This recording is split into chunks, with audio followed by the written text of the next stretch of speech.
You're listening to the Hunt Suburbia podcast. I'm your host, Pat Guyette. Big bucks I've been dreaming often, every night till I'm in a coffin. Vermont woods to the burbs of Boston, I'm looking for a tree to get lost in. Crisp mornings, little dust in the snow. Quality time, just me and my bow. Fall evenings, I know just where to go for some quality times for me and my bow. It's just me and my bow. All right, today I sit down with Anthony Lombardozzi, just a really great kid. This kid has a great head between his shoulders. He is a Marine, and he loves hunting. He loves conservation. He doesn't discriminate in the bucks that he shoots. He'll shoot a button buck, a spike horn, or a really nice 8-pointer. He's hunted some great pieces of land. He hunts down in Maryland every once in a while, but he loves hunting in Massachusetts. He's gone out to California to hunt a ram. He's got a lot of great experience, and he also's got a story about hunter harassment. We start there with the hunter harassment story. It's a pretty crazy encounter, but I think it's important that everybody knows their rights and how to approach any type of hunter harassment. He did a great job there. So we'll start there and then get into hunting and his whole journey there. Here we go. We'll get right into it. All right, another episode of Hunt Suburbia, and I'm sitting here with Anthony Lombardozzi. That's how you pronounce it, right? Yep. Thanks for coming, man. Oh, man, thank you. I appreciate it. No, it's I'm excited to talk to you. Anthony reached out via email. I encourage people to reach out via email, huntsuburbia@gmail.com. If you have anything that you think would make for some good topics on a podcast, always looking for new guests. And Anthony's got a friend who's an EPO as well, so he's offering to introduce me to him. And but Anthony's got some good stories. He's a hunter. He loves hunting. He's a pretty good hunter, although you don't have a mature buck in the wall yet, right? That's correct. But you showed me your trophy room, and it looks awesome. Like, really good job with that. Yeah, thanks, man. Yep. And he's hunted rams in California. We'll talk about that a little bit. But let's start out with so I've talked about hunter harassment before on the podcast. I haven't really had any experiences with it yet, and I'm still new to suburban hunting, so I'm sure that will be coming. As suburban hunters, like, that happens all the time. And I guess it happens even in rural areas. But in Massachusetts, if somebody is harassing you and you're doing absolutely nothing illegal and you have every right to be where you are, and somebody is harassing you, that's illegal. And you can call the EPOs on them, and they can get cited. So you have a crazy story. Why don't we just jump into that and tell me about your hunter harassment story and how that happened? So I was hunting out with my cousin. I had just got out of the Marine Corps. I think this was 2016 or 2017. Got out of the Marine Corps in 2015. Got right back into hunting. I was out with my cousin. We were out in the town, out in the Zone 8, Zone 7 border. And he had told me, he said, "Hey, come out here. I got this new tract of land. Great sign, been seeing deer in there. Let's get out there." So me, him, his father, and our other friend, we went out. And we just went down this dirt road. We parked, and he told me, he brought it up on his phone. He says, "Listen, this is where we can go. This is all good. This is all not good over here." So we go in, and he says, just keep walking, find a spot and sit. So I keep walking, find a spot. I get up on this ridge, and I'm looking down this little gully, and probably like 8:39 rolls around, and off in the distance I can see this white Jeep come barreling through the woods on this like big old logging road that used to cut wood on. So I see this Jeep come rolling through the woods, and I see him stop right by me. I'm probably like 75 yards away from him, and he's down in this little gully, and I see him look through his window, and he rolls down his window and he says, "Hey, you, get down here." I'm like, looking around like, is this guy really? What is going on here? Was he in hunting clothes or anything? Or? Nope, no. Plain clothes. Just driving his Jeep through the woods, and he says, "Hey, get down here." He's yelling at me. I'm like, so I'm gonna take the high road. I'm a gentleman, and I'm an ethical hunter before anything. And so I go down. I go to talk to him, and the guy just starts screaming at me. "You're on my private property. You're on my land. I already called the EPOs. I called the police. He said, I'm going to have you arrested, blah, blah, blah. The guy's screaming at me. And the whole time he has his door open. He's standing behind his door and he's just screaming at me. I'm like, man, this is crazy. And my phone's ringing at the same time, but I'm waiting to hear what this guy has to say to me. And it was my cousin calling me. And so the guy says, walk in front of my Jeep. I'm going to drive you out of the woods. And when I say drive, I mean he's going to drive behind me and he's going to make me walk in front of his Jeep. That's crazy. Yeah. Yeah. So, I wasn't going to sit there and get into a pissing match with him. And, I think it was either shotgun or muzzleloader season. I know it was gun season, but, I have a firearm on me and I'm not going to make this guy feel any pressure like I'm going to, God forbid, use this weapon against him. I never would, and I don't want him to feel that way. Yep. So, well, you're in a scenario right now where the guy is like, you can already tell he's a loose cannon. He's like, he's in a hyper state of emotion. And as you know, being from in the Marine Corps, right? Like that stuff can get out of hand real quick in a scenario like that. So you're smart. What'd you do with your gun? You kept it on your shoulder, or? Yeah, no, I just slung it, and the spot we were hunting, it was sort of out in the boonies, so it wouldn't be uncommon for him to be armed himself, and not that I thought that he was ever gonna shoot me or anything like that, but crazier stuff has happened, I guess. So I says, yep. I said, listen, no problem. I got no issue with that. I said, we'll walk out and we can speak. No problem. Taking the high road.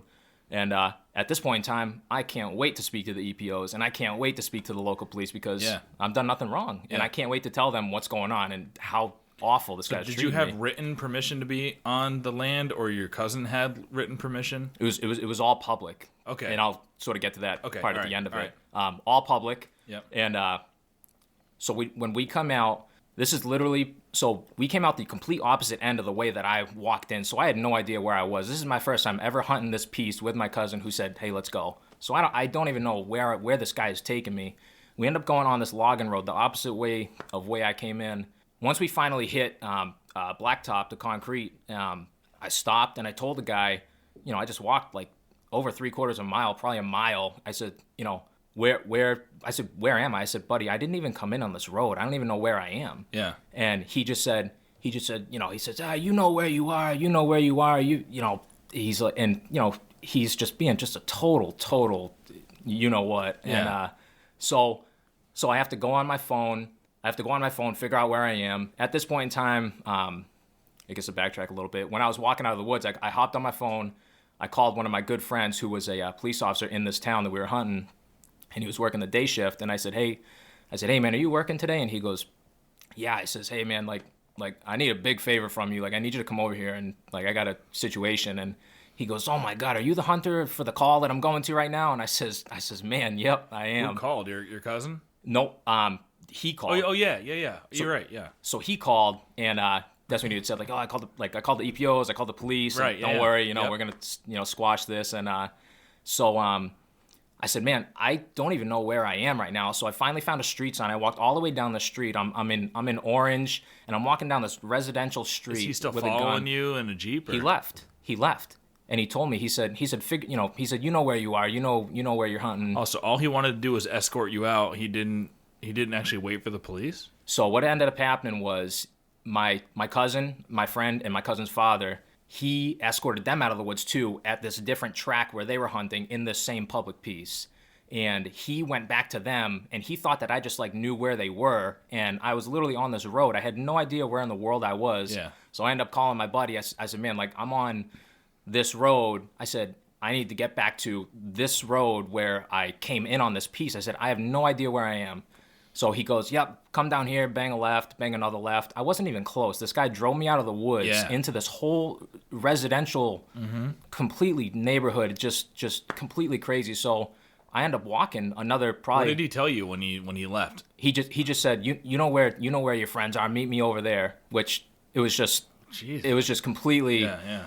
The guy was off his rock. He was an elder gentleman. I would say he's probably in his like mid 60s, and so I end up walking all the way over there. I'm in full camo orange. It took me another 25, 30 minutes just to walk another mile and a half over to where they were, and I finally found them down the dirt road. So I get down there. The guy is down there. My buddy, the police officer, he comes down, and the guy's hooting and hollering, and he says, these guys are excuse me, these guys are on my private property. I own 170 acres over here. They're on my private property. And so the guy, my buddy, the cop, he goes, listen, I already called the EPOs as well. They're on their way over here. This really isn't our jurisdiction. They can help you. So the guy goes, all right, I'm leaving. Like, tell the EPO to come to my house afterwards. You know, he's like, he's like demanding this. He's doing weird stuff. He's like demanding that this officer tells another officer of the law to come to his house, like he, you know, like he is the king of the castle here. Exactly, man. And so shortly thereafter, probably not even a couple minutes after, here comes the EPO truck, come right down the dirt road and checks all our licenses. And at this point in time, I'm like, thank God, like I know we did nothing wrong. So, and that's the thing, like, you know, if you get a run-in with any type of EPO, any type of law enforcement entity, like if you're doing nothing wrong, you should welcome that. You know, you really should, because they're out there for you, and they're there protecting your rights to hunt. Mm-hmm. And so he comes down. He was a patrolman at the time. Real good EPO, ends up being my neighbor, which I'll get into later. But he comes down. He goes, show me exactly where you guys went in. So all four of us showed him exactly right where we went in. There was fresh snow on the ground, so he says, yep, show me your boot prints. So we stuck a boot print in the thing, and in walks our 4 boot prints, and we showed him like where we veered off and everything. And he, brings it up on his, laptop or phone or whatever, and he goes, yeah, no, you guys are completely good. And probably using on-X or something, yeah. Yeah, and he goes, man, you guys are completely good. So then he goes into this, he says, well, you know what happened, and so I tell my story about how the guy just drove me out of the woods. Come to find out, he did that to my cousin's father, who's I think like 65 years old, who don't walk well, mm-hmm. and this other buddy of ours who didn't take the high road and sort of did a little cussing back at him, and pretty much told him where he could go. And so come to find out, he tells us, he goes, listen, you guys are all good, everything is good. Like, I looked up his land on the map. You guys weren't even close to that. I don't know. Yeah, is his land on the other side of the road, or what was it? It's the complete opposite side of the road, but this logging road goes across this road that we walked in on, but this logging road goes across both sides of the road. So when he went to the opposite side of the road, it's all public, and he owns, let's just say it's this side. We were on this side. He just took his Jeep right over to the other side and just started driving through this public piece of woods. And so, even the EPO, he's like, man, this is brutal.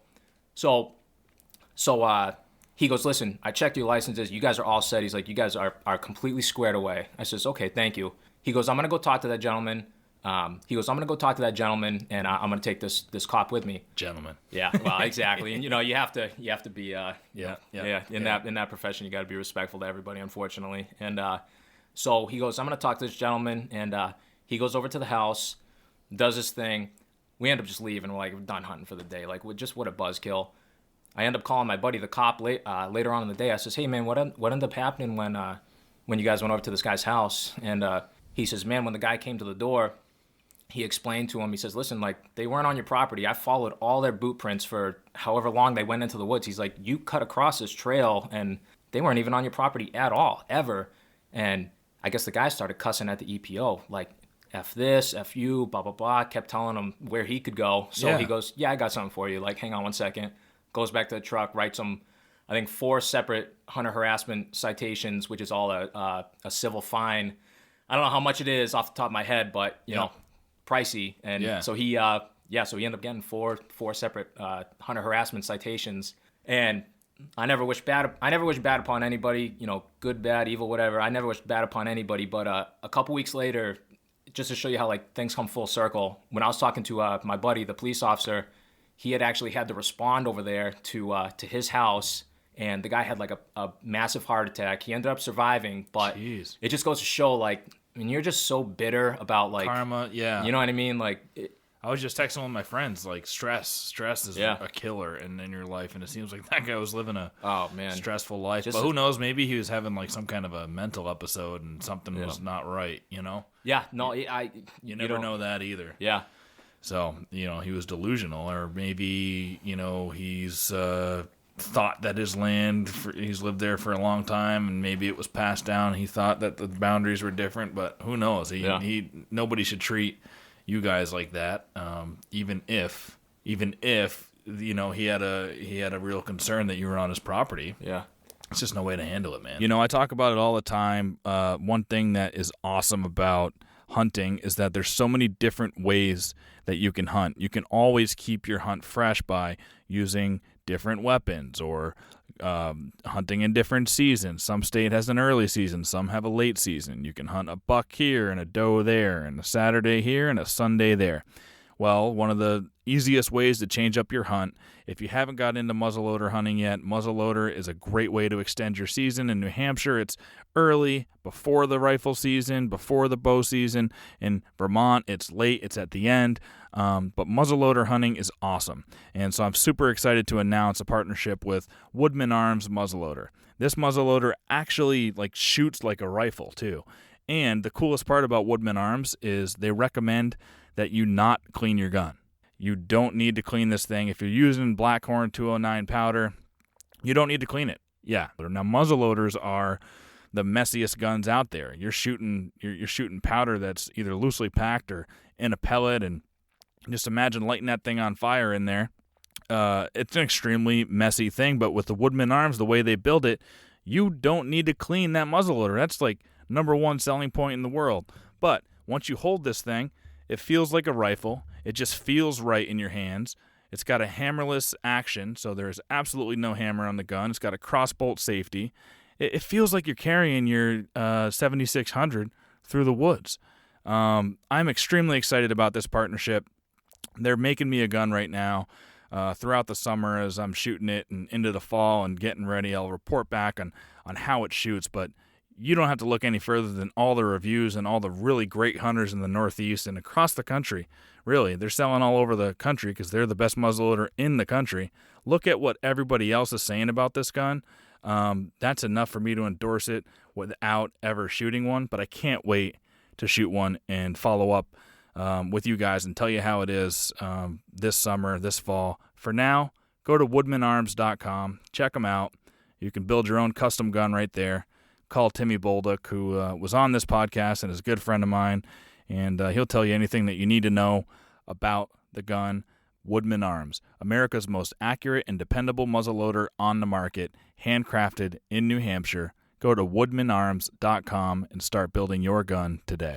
So that's my hunter harassment story, man. I think Did you ever go back and hunt that spot? Nope. I never did. My cousin did. He had a couple stands in there. It was a nice spot, but yep. I told him, I said, you can have all that. I'm all set. Yeah. Yeah. I got other spots I can hunt. Yeah, there's plenty of woods around. Oh, plenty of woods around, and could I have gone back in there? Yeah, absolutely. Of course. It wouldn't have been an issue at all. But I'm like, you know what, that guy, he's gonna do the same thing to somebody else. You know what I mean? And he could have very well been having a mental episode. He was an elder gentleman, not so old to the point where he was where I think he would be in serious mental crisis or dementia or something. Yeah. But he's just an old bitter guy, and those type of people are out there, and it's very unfortunate because it's so hard to convey to them that you can't do that. I mean, literally, he kidnapped me out of the woods, told me to walk in front of his truck, it's like you were getting whacked, like a death march. Yeah, seriously, and then drop me off in some rural road in some residential neighborhood and tell me go find your friends, and I had no idea where I was. You know what I mean? Yeah, it's just crazy. Yeah. Well, I'm sorry that happened to you. No, I builds character. Yeah, and nobody should experience that. And Yeah. I'm waiting for the first time I'm going to have a hunter harassment. Yeah. I just know what happens in the suburbs, and people are so uneducated about hunters and what we're doing and what's legal and what's not legal. Mm-hmm. But it's good for everybody listening. You have to know your rights. If you're doing nothing wrong, call the EPOs. Yep. They are on your side, and they will write tickets. Yeah. I'd like to learn more about So you said it's a civil offense and they get a fine, but maybe if they do it again, is it turn into a misdemeanor? All that stuff. I haven't learned about that. That'll be a good question for an EPO. Yeah. You know what? I'm not entirely too sure. Although so to get into it a little further, so ironically, this gentleman, Dan Reeve, he's now a lieutenant with the environmental police. When I bought my house in April of 2019, when I was coming down the road, I bought the house. I noticed it was an EPO truck parked across my road, and so of course, right away, I told my fiance, I said, hey, listen. We're gonna bake some cookies. We're gonna go to all these we're gonna go to all the neighbors. We're gonna butter them up real good. We're gonna get in their good graces, and that's exactly what we did. I didn't bake too many cookies. I ate them, but she did all the buttering up, and that's exactly what we did. And we met the gentleman across the street with the EPO truck and just knocked on his door. Shot the breeze with him for a little bit, and I said, "Man," I said, "you look familiar. Like, did you help me out with that thing over in this town?"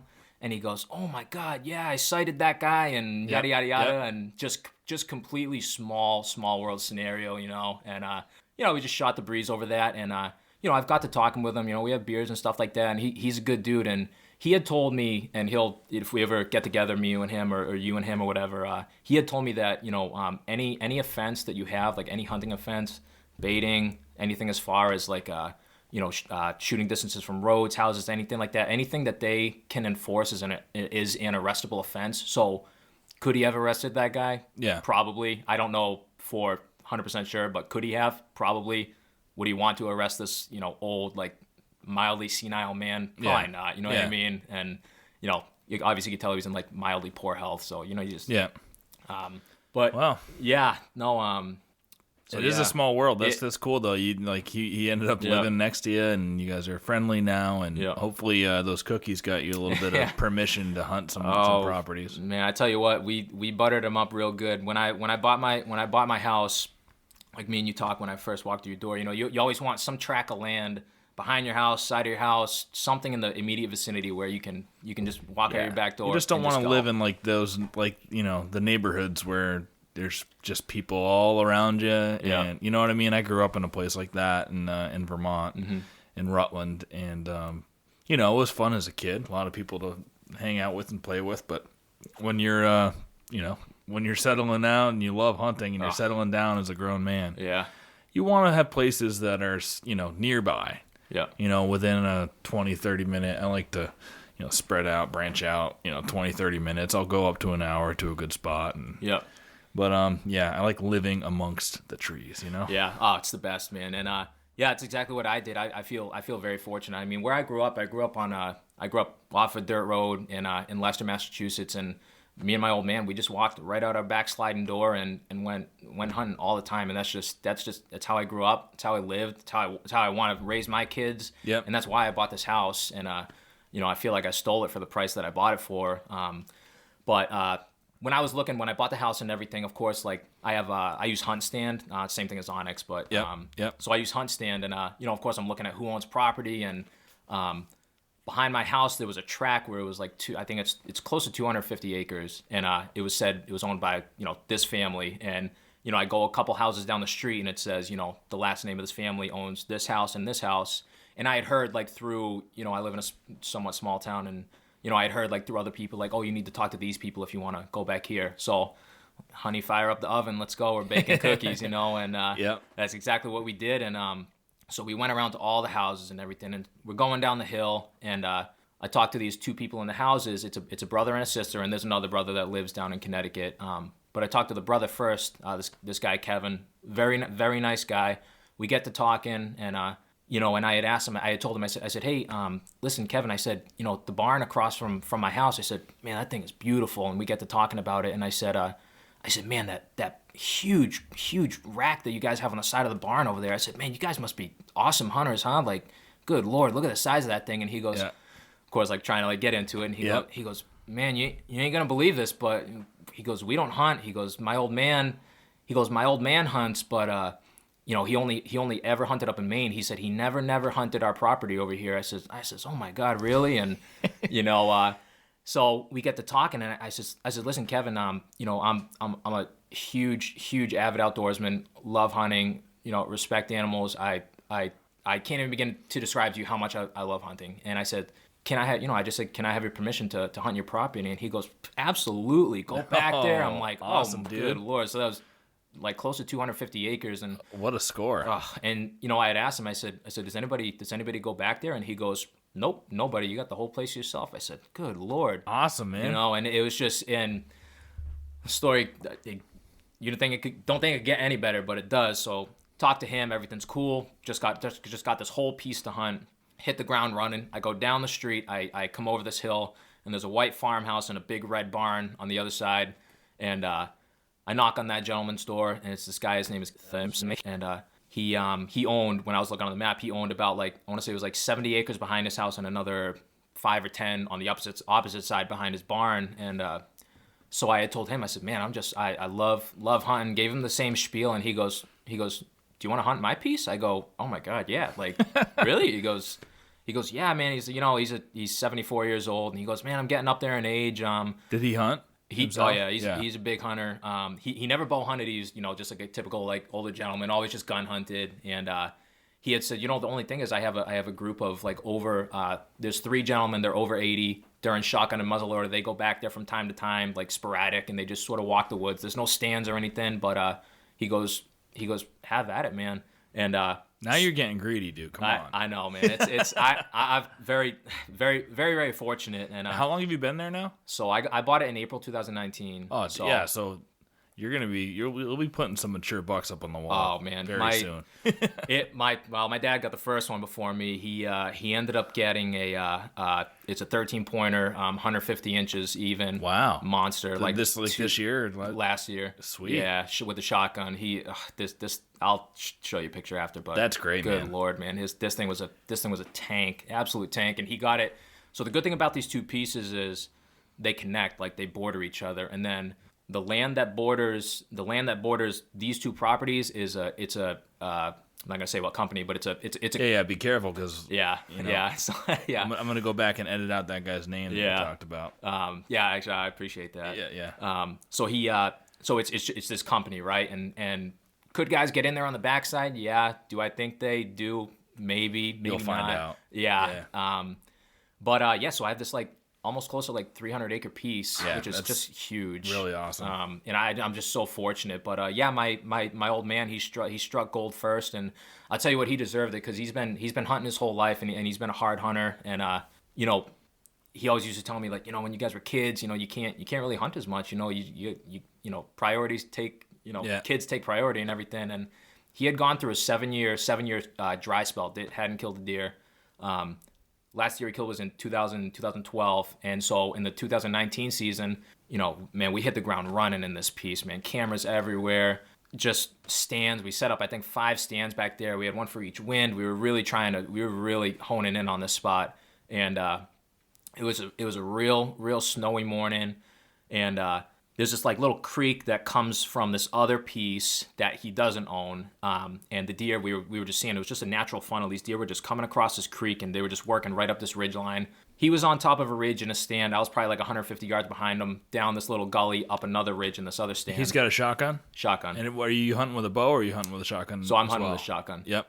But you do hunt bow, right? Oh yeah. That's all my bucks except for one that I've killed have been with the right. I killed one buck with the muzzleloader, and all my other bucks have been with the bow. Yep. So he ends up this deer ends up coming across this creek, and he's shooting an old Remington 870 with iron sights. He just refuses. He's a stubborn man. He refuses to get a scope. And you like what you like when you got a gun, and you've been hunting with it your whole life. Yeah. But I tell you, he's dead balls on with that thing. He can shoot lights out, and I'm in my stand, all of a sudden I hear you bang, bang, you hear the shots go off. I'm like, oh my God, this let's go. You get pumped up. I bet you were so excited. Just so excited, and let's go. And end up calling him, and he goes, he's like, I think I just hit the big mainframe 8, because we had a big mainframe 8 on camera. We had a huge mainframe 10 with brow tines taller than the G2s. It was ridiculous. And then we had a big mainframe 8. So he goes, man, I think I hit the big mainframe 8. So, we wait a half an hour, and ironically, the older gentleman that I was telling you about, like this, the 80 and over club, they ended up coming through the woods a little bit after my father shot. There was 3 other deer that was with this big deer, and they ended up running right past my father up this ridge. And then in between like me and my father, I could just see orange like cresting this ridge. And then all of a sudden I just heard like bang, bang, bang, bang, bang. And it's the over 80 club, and they were shooting? Yeah, they were shooting, which is cool. Yeah. And so they end up smoking a little button buck. And so they were all happy for it. So we go check out the button buck first. And I ended up dragging the thing out for them. And it's just the right thing to do. Of course. And they appreciate that. Yeah, that's awesome. You know what I mean? Like, again, when you run into other hunters in the woods and you're hunting the same parcels, there's like, you can butt heads and you can be adversarial, Or you can be like, hey, man, cool. You hunt, I hunt. You love hunting? Great. We both have permission here? Great. Or it's public land, like, hey, cool. You have just as much right as I do here. And if you can become friends and like strategize with each other. Like, that's the way it should be. Oh, not even a question, man. It really is. And unfortunately it is. And there's like a little something I'll get into after this in regards to one of those guys. But all right, quick announcement. Heron Hill Winery is back. They really appreciated what we did for them last year, the first 4 months of the podcast. I appreciate what they did for us, which was give us a little bit of money to pay for the equipment that we use for this podcast. And if you enjoy this podcast, you want to see it keep going, what we need to see is y'all supporting the sponsors. So support Heron Hill Winery. If you're buying wine, don't go down to the store. You can do it on heronhill.com. Order whatever you want. They got a wide array of wines, and it's free shipping for anything that's 6 bottles or more. So you really can't beat that. And if you're a first-time buyer, use code HS5 for Hunt Suburbia 5, and you'll get an additional 5% on the first buy. After that, it's going to revert back to just what their volume discounts are. But every time you order, we're going to get credit for it, and that's going to help us keep a long-term sponsor happy. Keep producing amazing content for you guys week after week. We're going to get better video equipment eventually. We're going to expand what we're doing for content. So it's not just the podcast, but if you love the podcast and you love wines, or your wives or your girlfriends love wines, somebody around you does, get it for great gift. Use code HS5 at checkout. If you're a first-time buyer, if you're repeating as a buyer, just go on there and order up, and we're going to get credit for it. And I really appreciate you guys supporting the sponsors. They appreciate it. Heron Hill, the official wine of the Hunt Suburbia podcast. Go to www.heronhill.com and use code HS5 for an additional 5% off your first purchase. If you're going back as a repeat buyer, you'll get their volume discounts. And just make sure your first time you're using code HS5 so that they know that we sent you. Thanks for the support. So I take the deer back for them. Me and my father, we go back in. They're celebrating in the barn. They got the deer hung up and everything. They got it. They do whatever. Yep. We go back in. We hop on the blood trail. End up recovering the deer. He ended up being more than could have ever bargained for. He ended up being a mainframe 9 with some kickers and some crazy stuff coming off the side, and just massive. I mean, just. So what just was it like? freak. Were you with your dad when you walked up to it? Yeah. What was that like? Oh, so. it's a feeling.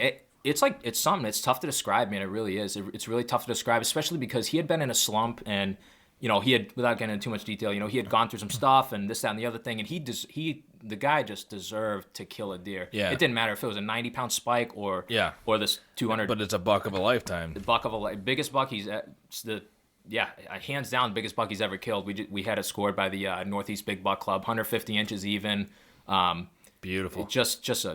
The thing's a corker. I mean, you can't. It's tough to even wrap your hands around the bases of the antlers. Just a monster deer. So was he like super excited walking up to that thing, and did he get emotional? Super excited, emotional.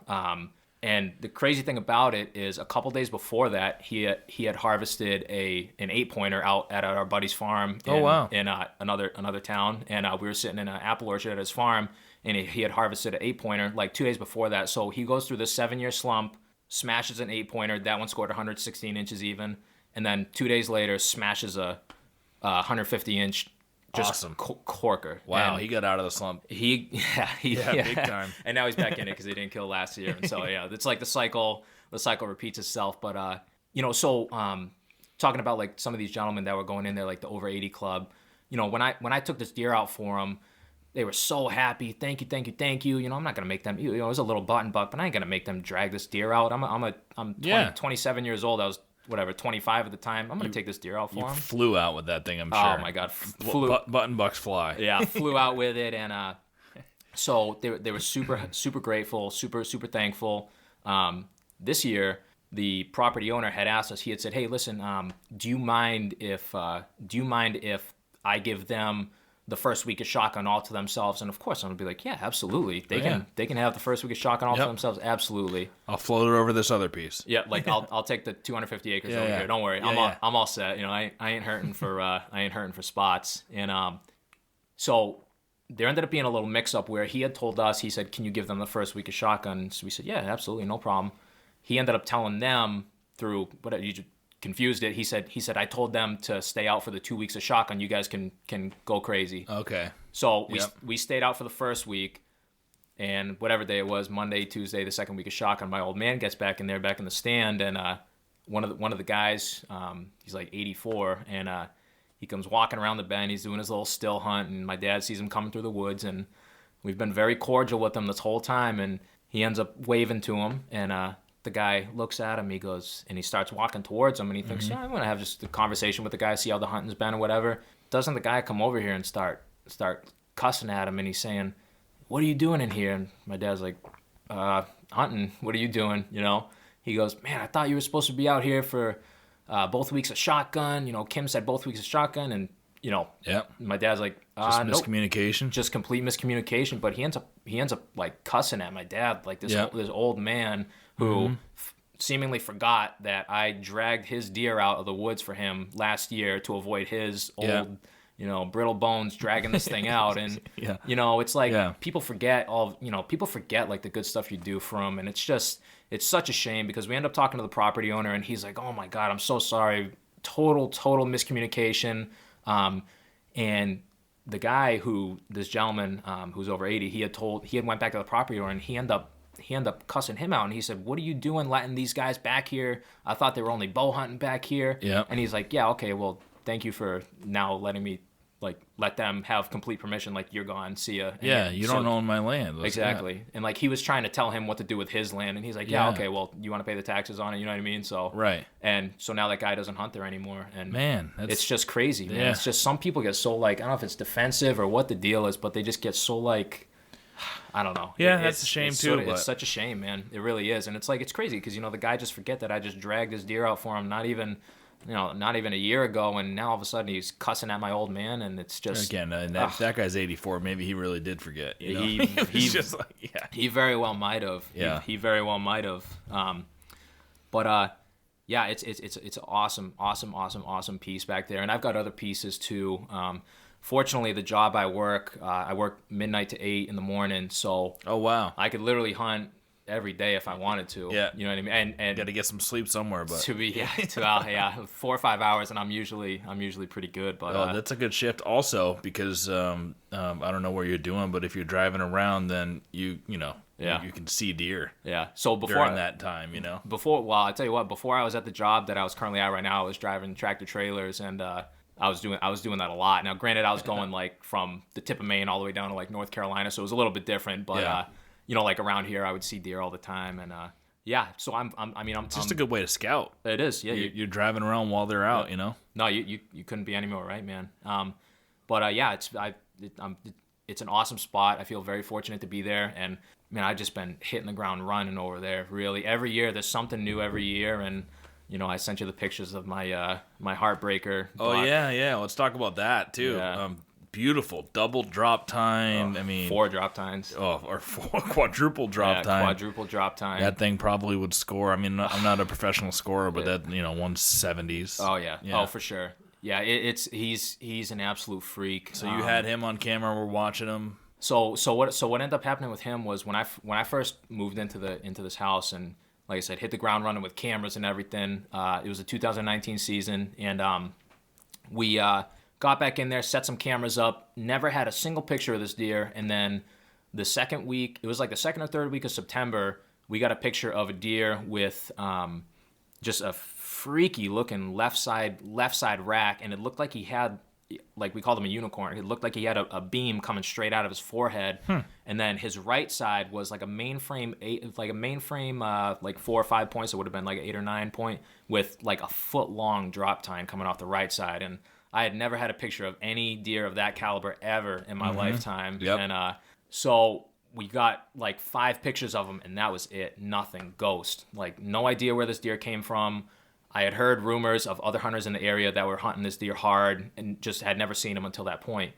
And so all season, I'm like, man, how do I get another picture of this deer? And man, I tried everything. I tried cameras here, there, you name it, everything. Never saw him, never nothing until December 26th.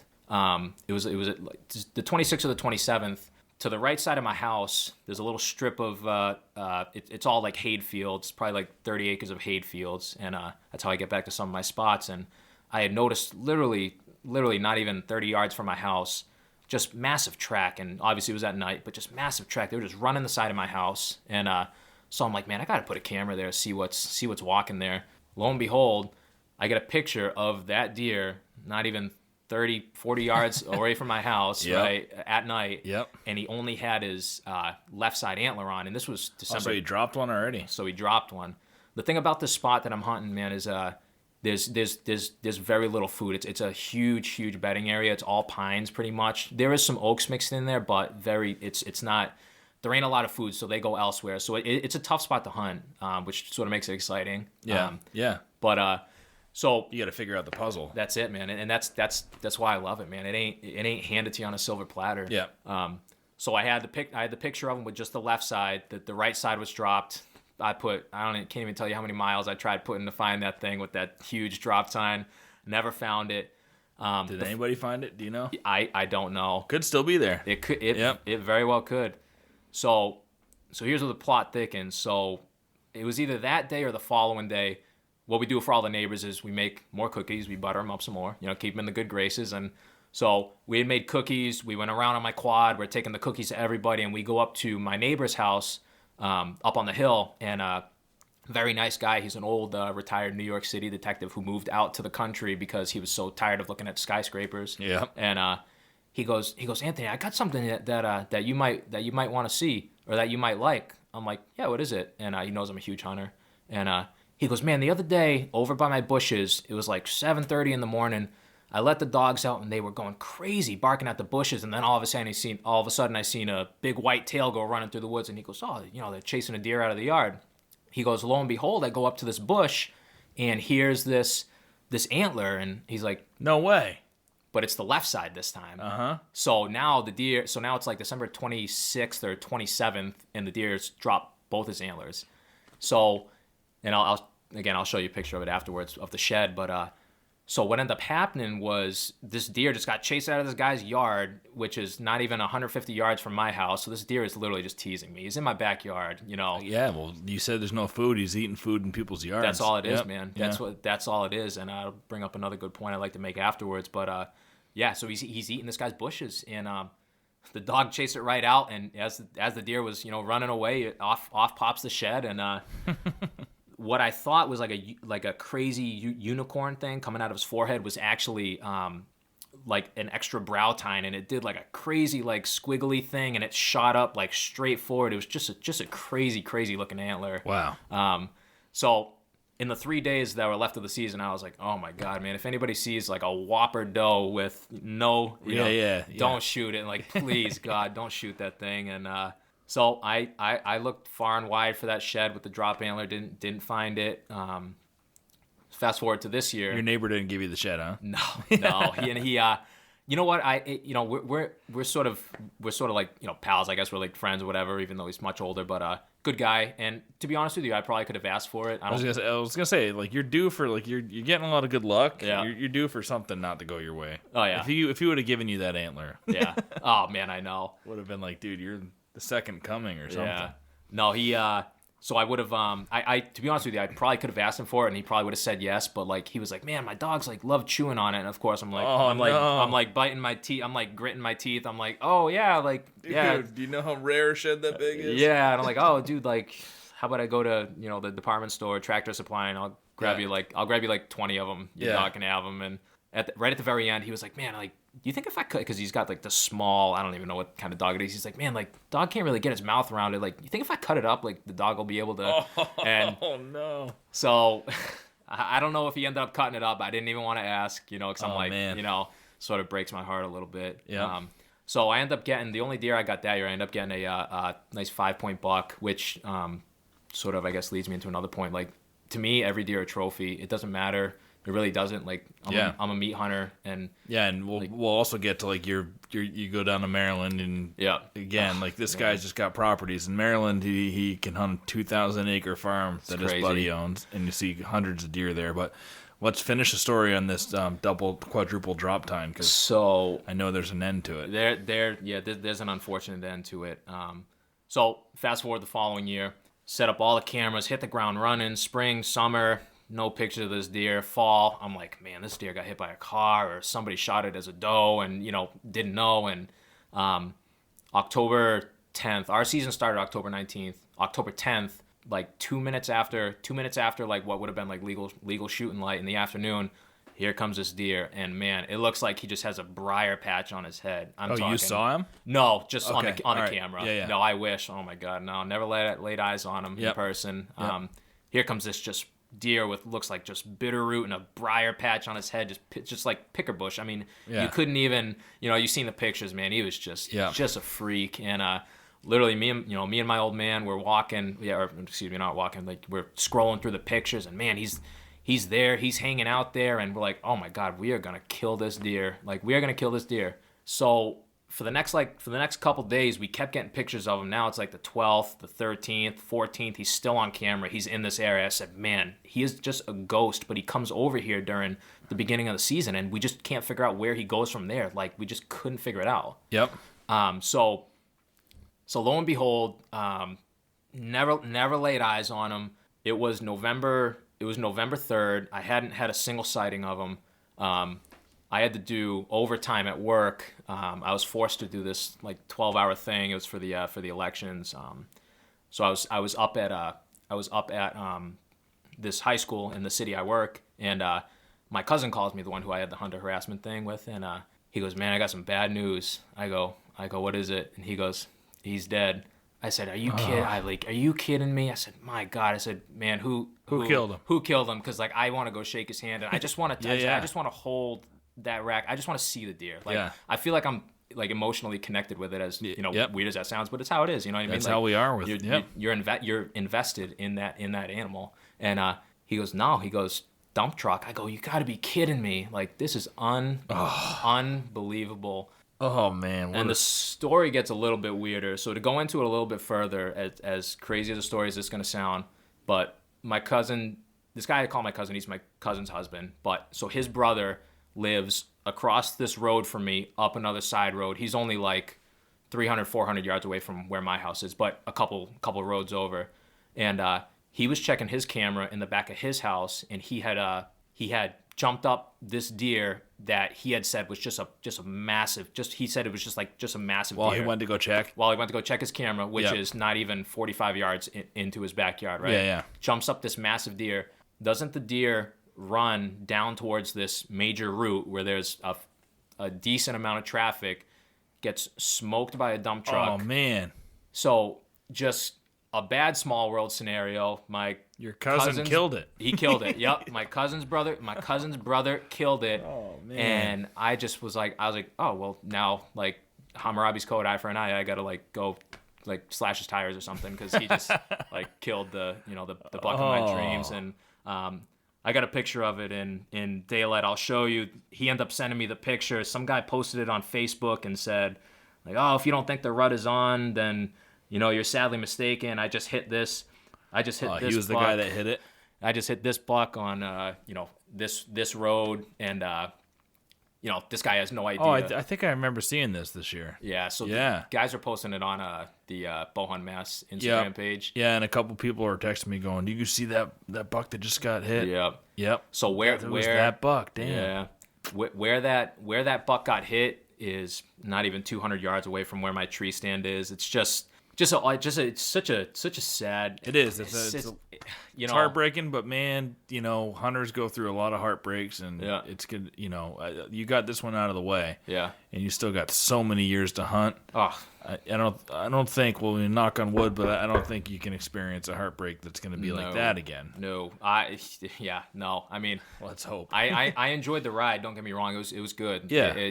That deer kept me on my toes, and man, I tell you, we did everything to try to figure out where this deer was coming from. We had cameras littered in the woods, and just he was a ghost. We just couldn't figure it out. Yep. But come to find out, like a couple of the puzzle pieces come together when, you know, my cousin's brother, he'd said, you know, he lives across this road, down this road. So he was crossing this road Yep. quite frequently, you know, and he was just sort of spending his hunting seasons more or less over on my side. But, you know, he was coming and going as he pleased. And, you know, Yep. he was in people's backyards. And it just goes to show you, man, you know, you ain't got to travel miles and miles into the woods to kill these big deer, man. They're in backyards. Yeah, they are. They really are. Yeah. It's funny, like you different mentioned, game. like, you know, your cousin jumped him up, going to check a camera.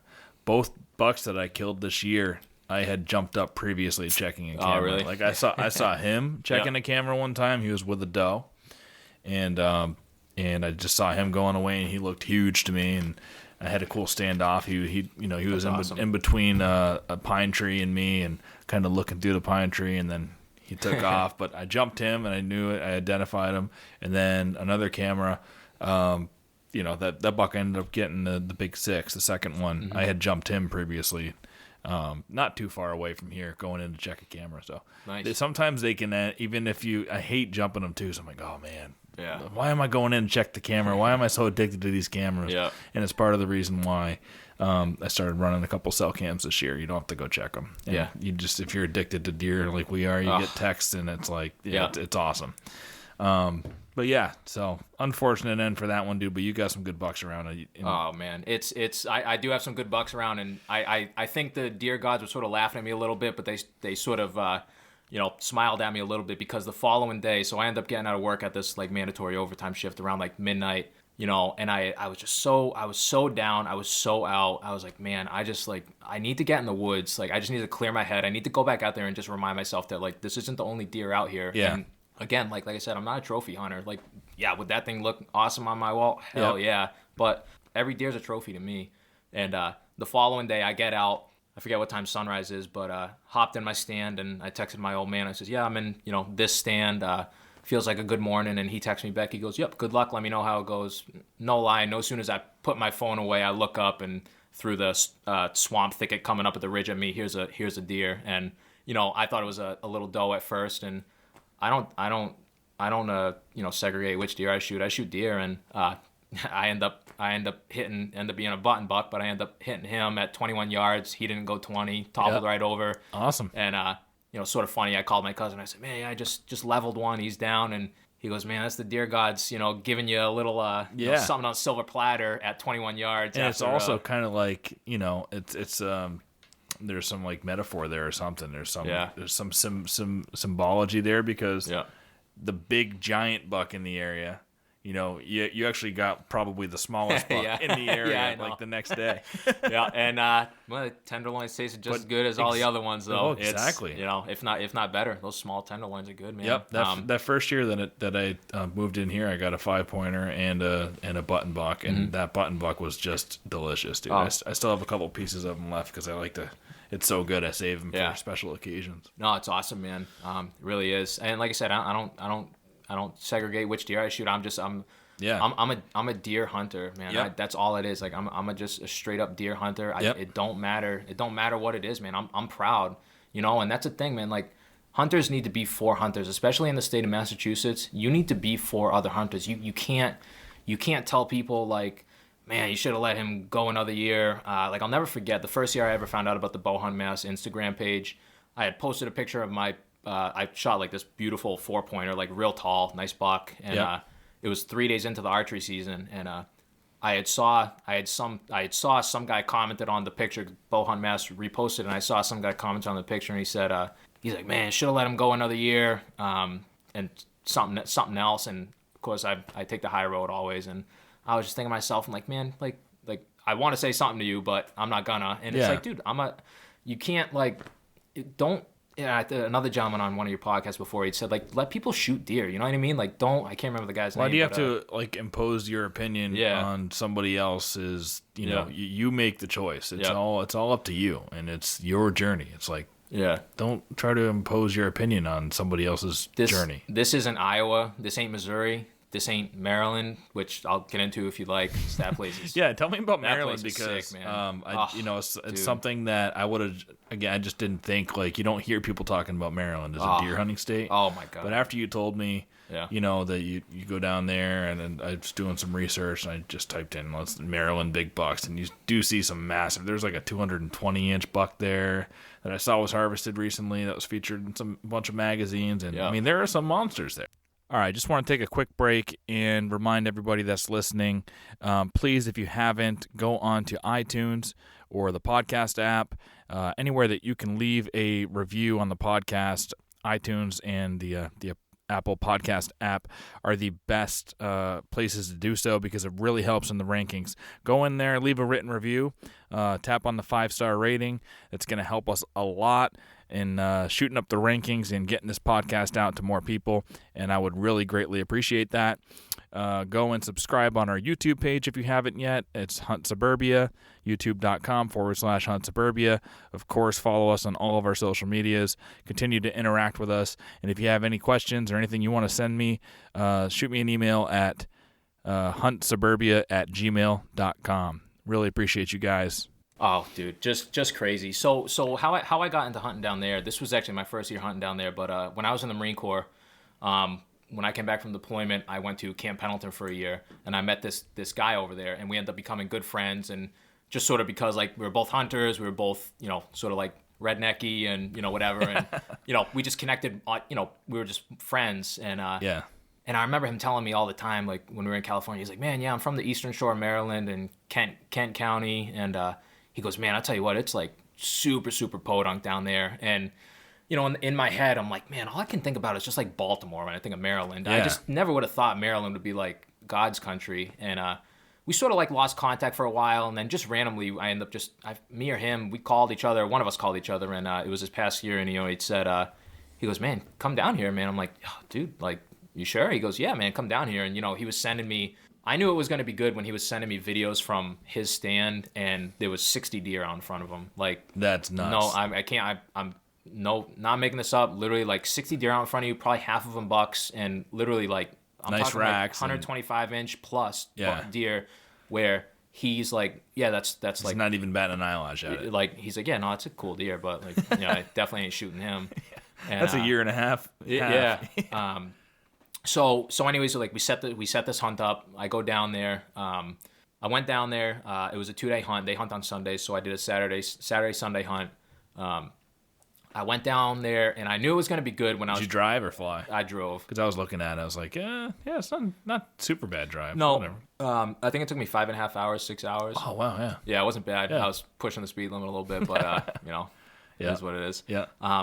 So get down there, and as soon as I crossed over to the Maryland state line and I started going down whatever highway it is that goes down to the Eastern Shore, I was literally seeing there was nothing but soybean field, cornfield, house, Great another feed. another 2 miles, soybeans, corn, alfalfa. I was like, oh my God, this is legitimate. This is legitimately God's country. Like, this is unbelievable. Yeah. And so I saw more deer, no word to lie, driving down to Maryland when I crossed over into Maryland on the sides of the road than I had hunting in Massachusetts for like the month of that hunting season so far. I saw probably like 30 deer on the side of the road, and I'm like, man, this is gonna be Any bucks? Oh, all the time, man. Like, it was great. Like, Wow. Most of the time you see a deer on the side of the road here, like, it's gonna be a doe. You're like, excited when you're like, oh shit, that's a buck. yeah, exactly. And boy, I was seeing some deer, and so I ended up I got down there at 2 a.m. I got a 2-hour nap in. We hunted the morning, and I'm sitting down there in the morning, and he puts me in the stand. It's a 2,000-acre farm to backfill. 2,000-acre farm. That's nuts. It's just, like you cannot. How many people hunt it? So it's a family of 5, but there's other people that come in. Like, they have farm hands and stuff. They let them hunt. Friends, whatever. Like, he let me come in. He let me hunt. Sounds like there's plenty of deer, so it's like it's what's 10 or 20 bucks off the land? Yeah. It's And like, I could be wrong, but I want to say that they get 35 tags each, and then they apply for this crop damage tag, so they get an extra 50 tags. That is nuts. So you can legally Do they shoot 35 deer? Oh yeah. Wow. Yep. But guns or bow or both or bow, gun. So their season is you can take 15 deer with the bow, 10 or 15 with the shotgun, and then I think 10 with the muzzle loader, or 15. One something. It's crazy. And it's crazy. Yeah. And, you would think it's like, man, like, what do you do with all that meat? And, right. They actually have an awesome program down there where, because I asked the same question. I said, man, like, what do you guys do with all these deer? Because you probably eat like 10. If I really tried, I could eat 10 maybe. And like, that's a lot. You know what I mean? Like, that's a lot. Yeah. And he goes, no, like, he goes, we have this program. He's like, I think it's called Hunting for the Hungry. And what they can do is they take all these deer. There's like designated butcher shops all in this county. All you got to do is gut them and you drop them off in this cooler that these butcher shops have. And they cut them up for free and they give them to people who are less fortunate. Yep. And yeah, that's like, great. What a great way to, that is really, perpetuate hunting as something good. You know what I mean? Like, some people might be like, like killing all these animals. Like, what can you possibly do with that meat? Like, you see this family of maybe 7 that's like, hurting for meat in their freezer. Well, here's 40 pounds of ground venison. Like, here you go. You know what I mean? Yeah. But yeah, man. So the very first morning, I remember he dropped me off and he goes, we weren't that far from the road, and he goes, yep, like, go up to that hedgerow up there, like the stand's right there, can't miss it. I'm like, all right, cool. No sooner as I get out of the truck, grab my bow, quietly close the door, I start walking through this like little path, and all of a sudden there's like 15, 20 deer in the field just blowing at me, like blowing. Yeah, you probably can't get into a stand there without bumping deer. You can't, man. It's crazy. And so they all screwed, and I'm like, oh, this is gonna be. You got your bow? Yep. I did the bow, and so I get up in the stand finally, and I'm hunting like a food plot. It was like turnips, radishes, winter bulbs, sugar beets, something else too, a little bit of alfalfa, and no sooner as legal hunting breaks, here they come piling right back out of the woods, right where I drove them into. Here they come right back. I'm like, you gotta be kidding me! Like, this is unreal. Yeah. And immediately. So they wanted me to shoot a few does because they had like just crazy amount of does, and they wanted me to shoot a few does, and here comes like this big old pile of does, and so they end up coming out. I didn't end up like having like a good shot at any of them, but I saw probably 20 deer that morning, and I just want to say, like, this one part during the hunt, off to my right hand side, there was the first buck I had seen down in Maryland while in the stand. It was just a tiny little spike horn. And he came walking towards me, and me being the meat hunter that I am, my heart was pounding out of my chest, like pounding. I'm like, let's go. And I just think that is something that, like, we as Massachusetts hunters, like, there's been times, man, I'm sure you've experienced it too. Like, you go out in the woods, you can go like a week, God forbid, sometimes 2 weeks, and sometimes you don't see a deer, man. It is what it is. Mm-hmm. And you put all this time in and everything, and I definitely have that in Vermont. Yeah. I don't think I've had that yet in Mass, but I haven't hunted here in long enough, Yeah. This is I don't know where you hunt or whatever, but like, I know like my spot, that big, couple 100-acre plot, man, there's been a time, like couple weeks go by, and you just place dries out. It's bigger out there, bigger woods, so they've got so much more space to roam, and So, like I said, my heart was, I was like, pounding out of my chest, and I'm just thinking about, like, man, like, this is in Massachusetts, that deer is getting the rage in the cage, and he ain't, he's getting shot. How many tags did you have? 35 as well or something when you went down to Maryland? I had 3, but I could hunt off of the crop damage. So, literally, any doe would be crop damage. Any deer, buck, any doe. Any buck too? Yep. Any buck, any doe, any deer. So I had 53 tags, I guess. You know what I mean? So I only filled 2 of them, but so that morning, man, I seen this spike buck coming in, and man, my heart was racing, and I just thought to myself, I'm like, man, like, take a breather, man. You're in Maryland, like, there's some corkers down here. Like, they showed you pictures of corkers, like, relax. And I gotta say, man, like, eventually after I like talked myself down off the ledge and I was sort of relaxed, it's a completely different ball game when you're sitting there and there's 20 deer in front of you, and you're just sitting there with your bow in hand and you're just watching them, as opposed to like when you're hunting the hardwoods in Massachusetts, like in my spot, deer can sneak up on you, and then all of a sudden your adrenaline's going. Yep. You might click a button on your rangefinder and you drop it and it makes a noise, and because you're just nervous, you're like, man, I want to kill this deer so bad. Yeah. But down there, it's like it's a zoo. It's like literally my buddy, when I got told that I was going to be able to come down there, he was like, yeah, welcome to the zoo. And that's it almost just didn't feel like hunting, right? 100%, man. So the morning goes by. We take the mid morning, and we go out on the golf carts, and he's showing me the whole property, man. There's just deer running everywhere, and it's like a zoo. And we get into the afternoon, and this is how crazy this place is, man. Like when I first showed up, they handed me 2 binders, a shoot binder and a no shoot binder, right? And I had to literally so go they're through. actually managing the box, and it's like, this one's got good potential. Yep. Like they have the QDMA go down there, and they go to that's cool, the farms and stuff like that, and they're like, oh, like they do studies and stuff like that for their deer for them, and it's like a legitimate operation. And so was that Spike on the no shoot? He was on the no shoot list, and they actually have the antler restrictions down there too, so it's minimum 3 points on each side. Okay.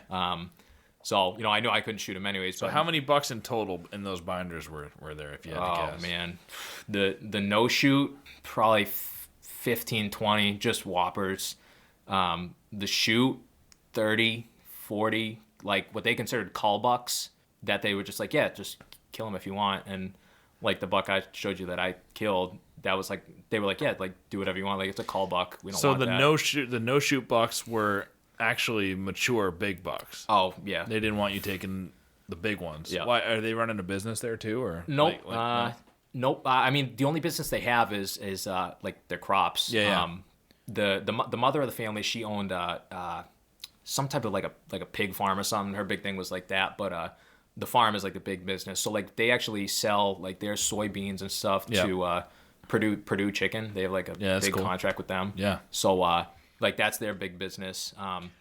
But yeah, like throughout these binders, like you have to legitimately like study them. Like I had to study them. I'm like, man, like do not shoot this deer because like I'll never be able to come back down here. That's crazy. What I mean? Yeah. But I was wondering because I know like in when you're managing a property to grow big deer, you have to be able to know. All right, this is a young buck, but he is a future booner, right? So then those guys go on the no shoot list. Yeah. So I was just wondering. I'm curious on what their strategy is for QDMA. Yeah. So their strategy is like their shoot list is like old short stubby 10-pointers, old short stubby 8-pointers that past their prime, or ones that aren't going to fulfill the potential that they know, right? Yeah. Like I mean, there was some I don't know if I have them on my phone, but I mean some of the bucks on the no shoot list, 180 inches plus, like just you can't even begin to describe them. Just sickening. Who are they saving those bucks for? Themselves? For them, yeah. Which is completely fine. Of course. Like, do your thing. Yeah. Like, obviously, this is your property. That don't bother me at all. Right. But so like I was like legitimately studying these binders and stuff, and so in walks the afternoon hunt. So I get out there, I get back out there in the same stand, and between the crazy long drive down, I got there at 2 a.m. I only got 2 hours of sleep. Come the afternoon hunt, I was you sort of doze off in the stand every once in a while. I was sort of dozing off, and then all of a sudden, all the time, not even I know, unfortunately, literally not even 5 yards underneath my tree stand walks this like big 8-pointer right underneath my tree stand, and like as I'm doing the head bob, I just catch rack underneath my tree stand. I could have jumped on him if I wanted to, and I'm like, all right, time to wake up, like it's go time. And all of a sudden, out of nowhere, man, just deer just absolutely piled out of the woods into this field, man. It was just it's undescribable. Yep. And how I got the buck that I shot was I was looking over my right hand shoulder, and I had seen another buck behind me, like a pretty decent 8-pointer, but I could tell he was young, and I just let him do his thing. And as I turned back around to my left, where there wasn't a deer previously, is this giant wide 8, which I knew was on the shoot list. And he was on the shoot list. He was on the shoot list. Nice. Yep. Because his they didn't want he had sort of like a defective right antler. Which is like super cool to me. I mean, you saw the rack, just a crazy wide rack. Oh, that's the one. That's the one. Yeah, that's the one I killed down in Maryland. Yep. But he just a crazy wide rack, and they didn't want like him passing on those genetics to the younger deer. And So I turned around, I looked at him, we sort of had a stare down a little bit. I'm like, oh, like this is the one. And so you are gonna have a mature buck on the wall, just not right now. I forgot about that. Yeah. He's at the taxidermist right now. He's a beauty. Getting him back. Yeah. I got him at the taxidermist right now. He looks old too, real long face. He was, yeah. He's old. He was heavy too. I think he was like 100, 170, 180 pounds. Yep. He's a big deer, but all they eat is soybeans and corn all day, so it's they're carbohydrate freaks. Yeah. Just huge, and so we end up having this little stare down, and he goes down. I think he goes. I got the whole video. I'll show it to you. I recorded the whole thing on my Tacticam, which came out awesome. He ends up putting his head down. I drew back, and as I drew back, he ended up circling around, and there was like a huge, I don't know what type of tree it was, just like this big old tree that he was going to go behind, and bleeded at him once. I'm at full draw, nothing. Bleeded at him twice, nothing. Then I let out this gross bleat, nothing. So I'm like, hey, listen, now or never, and let one fly, and I'm not proud of myself for it, but I hit him in the rear quarter. I ended up severing the femoral artery, and he didn't go 45, 50 yards. Wow. So little luck. Sometimes you need it, and Yep. Fortunately the deer didn't suffer. He wait till I show you the video. The blood flying out. I mean, just losing massive amounts of blood. And every animal, you got to respect their life and stuff too, but there's a little bit different of a feeling. I would feel like if you're down on a farm where there's 100 deer in a field and there's nuisance tags and but so don't beat yourself up about it too much. And he died, and it's a good experience. It is what it is, man. And I knew as soon as I see the deer running away, I could see the blood just flying out of his rear quarter, and I knew I definitely hit either the aortic or the femoral artery. And he was sort of like hardcore. How'd you hit so far back? Did it deflect or? Nope. You know what? I'll be totally honest with you, man. I think because I just saw this, just to me, a massive deer. Yeah. Your adrenaline was pumping. My adrenaline was pumping, and I was nervous that once he got behind this tree, he was out of sight, and this was on the shoot list. You know what I mean? Yeah. And could there have been? You're only there for 2 days. This is great opportunity. Man. You know, and could there have been another one on the shoot list that would have came in? Probably, but yeah. Why waste time? So it was a lethal shot, a poor quality shot. It was a lethal shot though, and I'm shooting the Rage no collars, and man, I tell you, those things tear the deer up. Something fierce, man. They really do. I got a 32-inch arrow. I'm shooting the Hoyt Carbon Defiant. So I'm slinging piss missiles. I mean, I got crazy long arms, and I got a lot of kinetic energy coming down on that bow. And those Rages, man, huge proponent of the Rages, man. There ain't a deer I've hit with that I haven't recovered. They're unbelievable. Yeah, I mean, some people think Rages are great. Some say they wouldn't trust them, and I don't really. I guess I'm not super experienced in trying different. I've only used one broadhead, Grim Reaper, since I started, and that's been fine. I haven't had any issues with it. So. But I know you can get in and out of that conversation all the time. Oh yeah. I mean, this buck, he's freaking wide, dude. Yeah. I don't know, 22 inches or Yeah. something, maybe even more. He's wide. We didn't measure the inside spread down there, but the right side doesn't even come back in; it just goes straight out. That's what it is, man. That was their thing, man. They didn't want it. They're like, that's a deer that they want. But I bet dead. you he scores 130. Yeah. Oh yeah. Oh, easily. Plus, yeah, and 135. So it's unbelievable. They don't bat an eye at a deer like that. They literally don't. And I guess to further prove a point that they don't bat an eye at a deer like that, on a bit of a smaller scale, when we went back to the barn, so everybody shot a deer that night, right? Because it's just a zoo. Right. So everybody shoots a deer that night. We go back to the barn. There's already Were they all hunting too? Yep. The owners of it. So yep. Did you get to see any huge ones? You're probably gonna tell me. Oh yeah, I saw.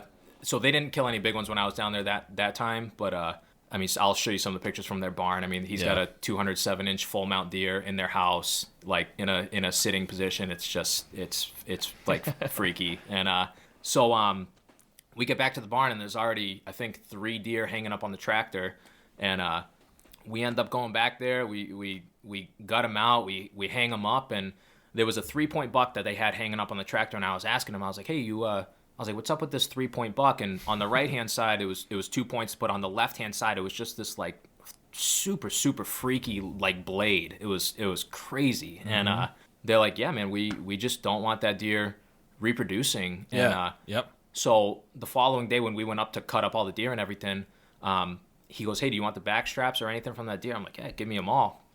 So then when we took the carcass and everything, he ended up taking the head and everything, like all the stuff that he didn't want, the hide, and he just brought it over to this little pile they had where they do all the guts and everything, and like the rack and everything, and he just left it there for like the buzzards. And I'm like, hey, you ain't gonna even cut the antlers out? And he's like, nah, like, we don't care. Yeah. He's like, yeah, we don't care about deer like that. And, you know, like I said, like I kill a basket rack 5-pointer and I'm like holding that thing like it's a newborn infant in my house. Like I cherish it. You know what I mean? Yep. And that's just the differences between like in states that, you know, where there's piles like that. It's sickening, man. It's crazy. What it reminded me of when you said when you're talking like 100 deer, 50 tags, all this stuff. It's like it reminds me of, you know, the guys at my camp would always say, oh yeah, we go down to Mississippi or Alabama, I believe, are the two states they're always talking about, where you get a tag a day or 10 tags a day, and you know there are piles of deer like that, and then I've always heard about it, and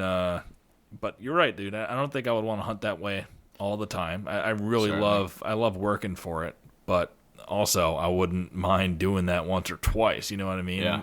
Or even it could be like an every year thing, but it's like you go down there to have fun, and it's like a no stress hunt. That's a cool, you know, that's cool to have. It's awesome, man. Like I hope to make it a yearly thing, and you know, so when we got back to the barn, you know, we did our thing. We come back, and the big thing down in Maryland is blue crabs. That's their big, you know, whatever. So I love them too. Awesome. So I never had them before, and so we get all the guys, like all the farm hands and everything, all the people on the farm. We go back there. We're sitting in the barn, and we have this like big crab bake, right? Tenderloin and crabs, or just no, just crabs. I wish, yeah, a little surf and turf. That would have been cool. Oh man.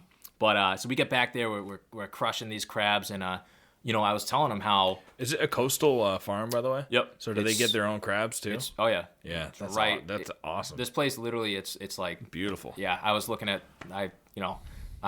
in my job profession, I was looking at like job professions that I could transfer to down there. I'm like, yeah, you might have a new neighbor here pretty soon, you know. Yeah.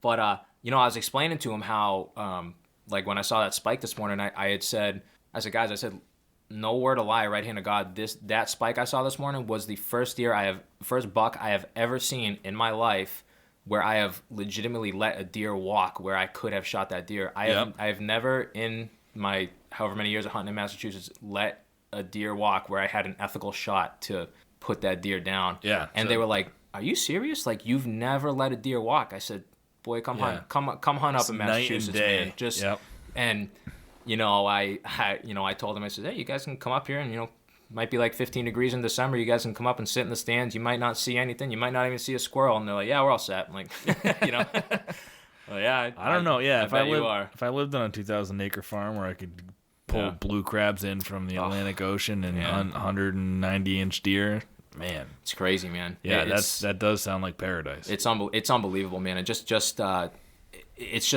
proves a point, man. Like, deer are slaves to their stomachs. They really are. Like, no matter which way you put them in, deers are slaves to their stomachs. They have to eat. If you find the food, chances are you're going to find the deer. And even though, like, that whole farm is pretty much food, there's a lot of hardwoods. I mean, there's a significant hundreds of acres that are hardwoods, too. And that's the bedding area. And you just know, like, you don't go trashing through their bedding area.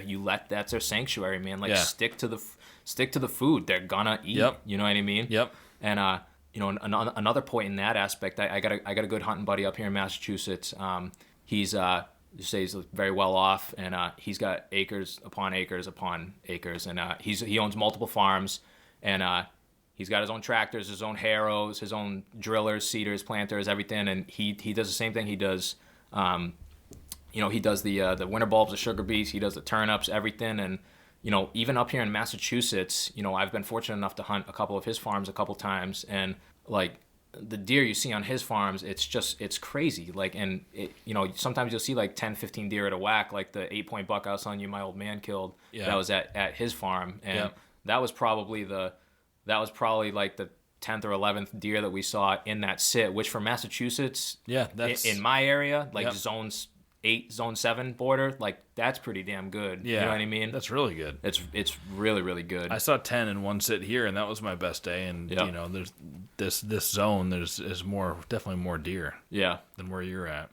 So that's really impressive. Yeah, and I just think like you know, deers they'll die if they don't eat. They're slaves to their stomachs, man. And if you give them food, obviously legally, don't throw a bunch of corn and Big and J out and slaughter them like that. But if you can do it legally and everything is ethical, then I say why not? I know a lot of guys they talk down about like states that you can bait and everything, and I think it's great if you can bait in a state that you're in.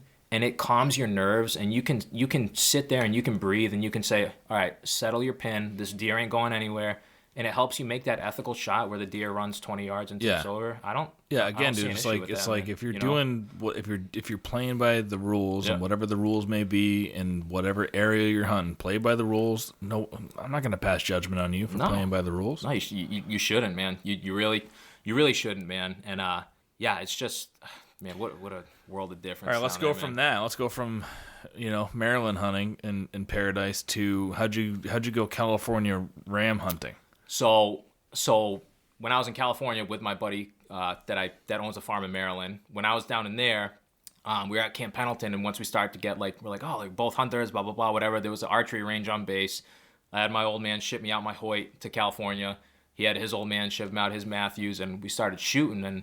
We're like, man, let's just look for some type of hunting out here, because we're both, we're down in near San Diego. We're both rednecks. I said, let's try to go kill something, man. Let's go, and call it what you may. We end up finding a game preserve, but I won't name it, but it was huge. It was hundreds of acres, so it wasn't like you walked into this thing where there's crazy high fence and you just slaughtering animals. You had to legitimately work. You had to hunt.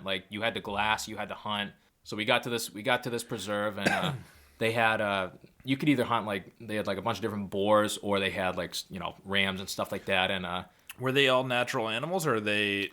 No, they got them shipped. I don't know where they got them shipped from. So rams aren't naturally in California. I think there is bighorn rams. I think in northern California. But the ram I killed was called a painted desert ram, which don't even ask me where that comes from. But.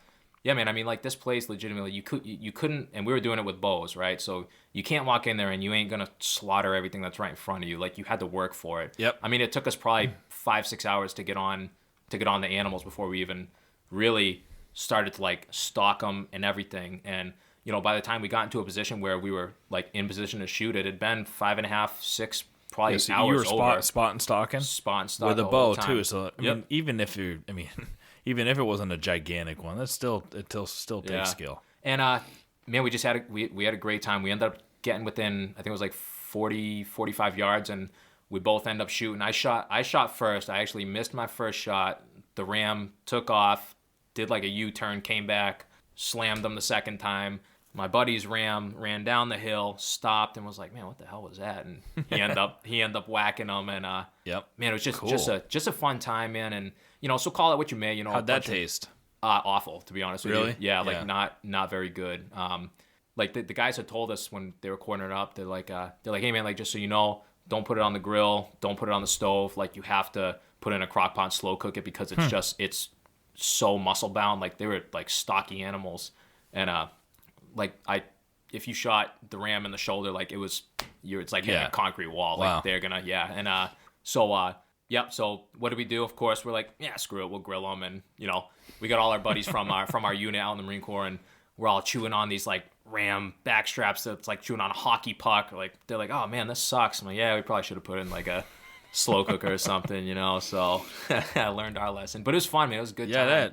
I think if you're in somewhere and you want to figure out how to hunt it. I always picture my wife likes to travel a lot, and sometimes if she's like, let's go to Iceland, or let's go to just name a country, I'm thinking in my head, yeah, that's cool. How do I parlay this into while I'm there? Yeah. for a day or just one day, going to hunt somewhere. Yeah. If it ever lines up with hunting awesome. seasons. And so I feel like that's what you were doing out there. It's you're there, you love to hunt. Yep. Even though it might not be the type of hunting that, you're going to do, you're experiencing something brand new, and that's awesome. Yeah, it's awesome, man. Because what ended up happening with me was, hunted all 4 years of high school. That's when I really started to I was like, this is for me. Like, I love hunting. I had always gone with my dad, as a young kid. Yep. But come high school, I was like, this is I love hunting. Going on your own and stuff. Going on my own. Yep. Did 4 years in the Marine Corps. The first 2 years I was in the Marine Corps, I was in Okinawa, Japan. So there ain't no hunting out there. Is there? No, I mean, I looked it up and I didn't find anything. I was surprised. Could there be, maybe? For some reason, I never thought Japan, would have mountains and stuff. I don't know why. I pictured it to be this tropical, kind of jungle, no mountains, and of course, Japan's got tons of mountains, tons of forests. Tons of them, man. They got great snowboarders and stuff. And there's got to be some deer and some hunting opportunity there, but maybe it's just not part of their culture. There's got to be something. So I wasn't in mainland Japan. I was in Okinawa, which is a 5-mile wide island by it was just this rock. So I was out there. A lot of history on that rock. A lot of history on that rock. Yep, a lot of history on that rock. So I was just out there. I did my 2 years out there. I deployed from there, came back. Spent my 1 year in California, which is where I met my friend. Did the ram hunt out there. Came back home and hit the ground running. As soon as I came home, I'm like, man, I missed this. Yeah. I could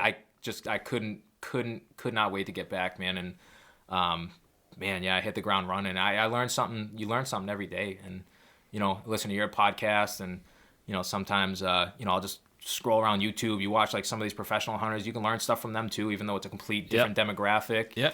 Hunting's all about learning, man, and just growing. You have to grow, and if you got to listen to other hunters, man, because you might pick up something that's going to help you down the road. You can't be stubborn. For sure. Yeah.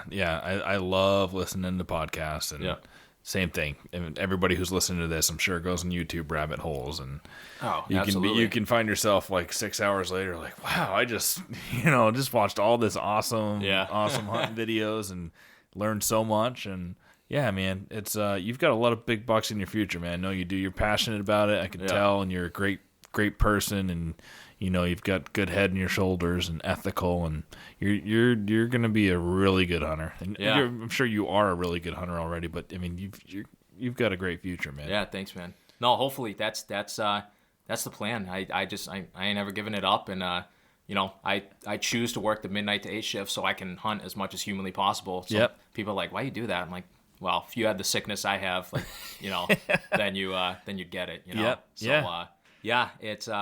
It's tough. Another thing, man, it's tough to explain to non-hunters why we do what we do and everything, and how we do it, and how hunting is conservation. It's so hard to explain to them. You know what I mean? And it's tough to get it through. Well, it's hard to explain it in a concise manner, but you could always just point them. If anybody asks you now, point them right to this podcast that we're recording and say, just listen to how enthusiastic I am about this, and listen to how much it means to me. Yeah.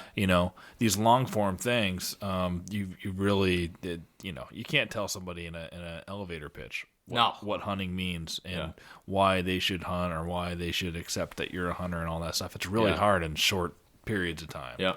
But just point them to this. Say, listen to how excited I am. Yeah. Yeah. No, it is. And to me, it's when your dad killed that buck, how excited you got for him. Oh, that's why we awesome. do it. That's it right there, man. That's it right there. He had a hell of a slump, and he worked hard as hell, and he's worked hard his whole life to provide for me when I was a kid. Right. My other brother when he was a kid, and he deserves it. You know what I mean? You need a little bit of good luck sometimes, some good karma. Yep. And what goes around comes around, man. It's funny. You don't realize when you're going through growing up, and you're in high school, and you don't realize how much your parents do for you, or your dad did, and how much you sacrifice. And when I went to college, I really started reflecting on that and learning about that. And so then it's you just want to do what you can for your parents, and getting them a deer and being there. It's all that's great, man. That's what life's all about. It's the best, man. It's the best feeling. And to sort of piggyback off of that, man, if somebody ever comes up to you and asks you hey, man, I've always been interested in hunting, do you think you could just either talk to me about it or show me the ropes? Do it, man. Take the time. Take the time out of your day to do it, man. You're gonna change somebody's life forever. And this past hunting season, he's been my best friend for my whole life. He's always been interested in it, but he never approached me and was like, hey, I want to go out. This past year, he goes, He calls me up. He's like, take me to the bow shop. I'm buying a bow. Like, let's go. Get me out of this COVID shit. Yep. And he took a shot at his first buck this year. Awesome. And yeah, missed, but who cares? Yeah. He's out there. He's addicted now. Started his journey, hooked, man. Yep. And I'll never forget. We were in the woods together, and he was in the same stand my old man killed the giant out of. And he calls me. He goes, I shot. Like, I don't know. I think I hit it. And I'm just like, this is awesome. Like, in my head, I'm like, this is so cool. Like, this is like, now you're experiencing what I've always talked to you about. And now you understand like the adrenaline dump. And he shot at a real tall spike buck, and it would have been an incredible first buck for him. Would have been a great buck for me to shoot too. Absolutely. I don't care. It don't matter to me. And talking to him afterwards, I'm like, hey, like, since you missed that buck, I was like, you still want to go out? And he's like, dude, I want to go out more than anything now. You know what I mean? Because he's like, I got to get him on the ground. Exactly. It was just an awesome experience. I went through something similar to that with Scotland this year. Got him into it finally. We've been talking about it. We're always fishing buddies, and got him into hunting this year. And he got a 6-pointer his first weekend ever hunting up in Vermont, where it's harder to hunt there than it is even here. Yep. And that was just a great experience. And now he's hooked. And if you have the time and you can take a new hunter out, or even someone who's been a self-starter, like there's guys that email me that they've never been able to identify a scrape. They might have been hunting a couple years, and but they get scrapes and rubs mixed up, and they second guess themselves on some of that stuff that you or I might know, and we take for granted knowing that information because our dads taught it to us growing up, and so there are a couple times where I'm going to meet up with two guys that have recently reached out to me that aren't too far away from me, within 45 minutes. I'm going to go meet up with them and walk the woods with them and show them stuff. I don't know how much I'm going to actually hunt with them, but they're close enough, and I'll figure out. I'm super busy, but I'll figure out time to go meet with them. And dude, I love to pass on knowledge, and it's the best, man. I don't have as much knowledge as most of the people that I interview on the podcast, but through them, I'm learning a lot more. And to somebody who is having a hard time identifying a scrape or finding buck sign, I can at least show them that. Oh, it's the best, man, and you have to. It's our job as gamekeepers to pass on the tradition, man, because it dies with us if you don't do it. You know what I mean? And even if it's just that one person, I got my buddy into it. And you know what? Later on down the road, when him and his wife has kids, maybe his kids will get into it, and my kids, and it's so your on coaching and so forth, tree, man. dude. It's your coaching tree. Yeah. You introduce one person, that person's going to introduce a couple. Yep. They're all in. It all spreads out that way. I always think about like my grandfather, who he got my dad and my uncle into hunting, and then thinking about my dad got me and my brother into hunting, and my uncle got my cousin into hunting, so there's 5 for my grandfather. That's awesome. And then I've got I've got a bunch of people into hunting, and my cousin's got a bunch of people into hunting. It's like you go back to my grandfather, he is responsible for like 20 plus people that got into hunting that otherwise wouldn't have. So keeping on the tradition, man. That's what it's all about, because it dies at you if you don't do nothing about it. It dies at you. Yep. And honestly, like you're selfish if if somebody comes up and asks you like, hey, can you show me a few things or whatever? You're selfish if you say no. You really are. You really are. Yep. Does it take time out of your day? And everybody's busy, man. We both work. We both have jobs. Yeah. I got a wedding coming up July 30th. I'm doing extra work to pay for that wedding, and it's super busy, and it's you still take the time out of your day to do it. You know what I mean? And it's the right thing to do. Yeah. None of us are professional hunters, and I had heard Michael Waddell say it, and the guy from Bone Collector, and he goes, I'm not even a professional hunter. Like, I'm just a hunter. Like, I want to be just like you guys. And granted, he's got the TV shows and everything like that, so a lot of people call him a professional hunter, but he passes on the tradition to his kids too, and that's a hunter. You know what I mean? That's not a professional hunter. That's a hunter. Yeah. That's all. Yeah. And I've got a guy coming, actually I think tomorrow, from Backcountry Hunters and Anglers. And I don't know a ton about them, but, they have great mentorship program, and he was telling me about, and he wants to talk about that because we do talk about it on here a lot. Yeah. So he's going to, tell me all about what they do in the organization and how people can get involved if you want to be a mentor, or if you're just wanting to learn about hunting and you want to mentor yourself. I think they've got a great program, so he's going to tell me more about that. Yeah. I actually think his podcast is going to come out before yours because he's got a lot to talk about with the Massachusetts licenses going up and all the stuff. You see all that going on right now, and there's so much. I don't know how I feel about that. There's so much talk back and forth about that, but his organization is closely tied with Mass Fish and Wildlife, and so we're gonna do that and put that one out on Sunday. So people listening to this are gonna go, yeah, dude, we already heard that Backcountry Hunters and Anglers podcast. But yeah, I'm excited about that one too. No, that'll be good. I'm excited about that one too, man. Have you heard about them before? No, nope.